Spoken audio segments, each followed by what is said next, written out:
2025 թվականին 1 միլիարդ դոլարով ավելացել է պաշտպանական ոլորտի ծախսերը, 19%-ով աճել է զորակոչը։ Պաշտպանության նախարար Սուրեն Պապիկյանն է հաշվետու ասուլիսի ժամանակ ներկայացրել նախարարության 2025 թվականի ձեռքբերումները, որոնց շարքում ըստ նախարարի նաև պարտադիր զինվորական ծառայության ժամկետների կրճատումն է։ Պապիկյանը վստահեցնում է, երրորդ հանրապետության շրջադարձային որոշումներից մեկն է։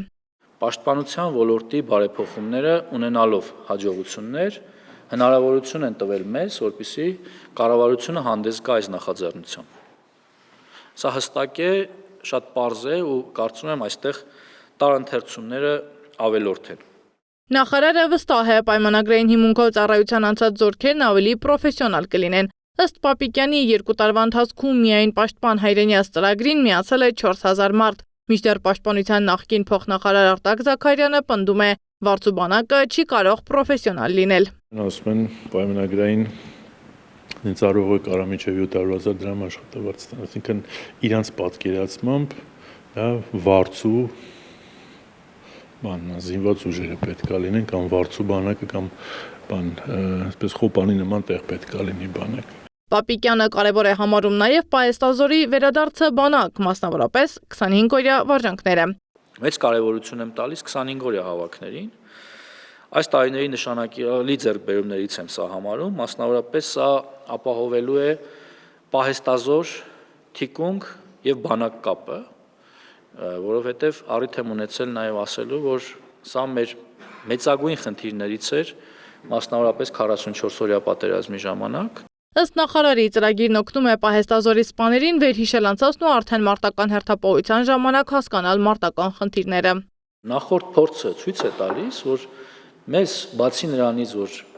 25-օրյա վարժական հավաքների ժամանակ պետք է մեր պահեստազորին հիշեցնել իրենց նախկինում սովորածը, այլև պետք է այդ մարդկանց տեղում ցույց տալ իրենց ծառայության բնույթը եւ ձևակերպել նաեւ խնդիրները։ Ծրագիրը գուցե արդարացված լիներ, եթե մինչ այդ համակարգն անցած լիներ բավարար պատրաստվածություն, իսկ հիմա Արտակ Զաքարյանի խոսքով նախարարությունն ինքնախապեյությամբ է զբաղվում։ Դա արդեն ինքնախապեյությունը, դա արդեն խնդիրը չլուծելն է եւ չարդարացված գործողություններ, չհիմնավորված գործողություններ իրականացնելն է։ Իսկ ինքնախապեյությունը եւ ընդհանրապես խապեյությունը այս իշխանություն կոչվածների համար դա նորություն չի, իրանք դրանով են սնվում եւ դրանով են սնում հասարակությանը։ 2026 թվականին, եթե այս իշխանությունը վերընտրվի, ըստ Զաքարյանի, այս բարեփոխումները չեղյալ են հայտարարելու։ Ընդդիմադիրների քննադատություններին ի պատասխան պաշտպանության գերատեսչության ղեկավարը հայտարարում է, իրենք մեծացրել են պաշտպանական ծախսերը, ձեռք են բերել արդիականացված զինտեխնիկա եւ շարունակում են բարեփոխումների ծրագրերը։ Միաժամանակ Սուրեն Պապիկյանը հրաժարվեց անդրադառնալ ադրբեջանական կողմի պաշտպանական ոլորտի ծախսերին, պնդելով, որ իրեն չի հետաքրքրում այ երկրի ռազմական բյուջեն։ Բանակին առնչվող հարցերից հետո լրագրողները փորձեցին պարզել, թե ինչու էին զինված ուժերի ներկայացուցիչներին ստիպել մասնակցել եկեղեցու դեմ կազմակերպված ակցիաներին։ Նախարարը հերքեց այդ պնդումը, նշելով, որ ինքը մասնակցել է որպես Հայաստանի Հանրապետության քաղաքացի, որպես քաղաքացիական պայմանագրի վարչության անդամ եւ որպես Հայաստանի պաշտպանության նախարար։ Սադամ Ակարյան, Մհեր Դավթյան, Նոնա Գևորգյան, ABC Media։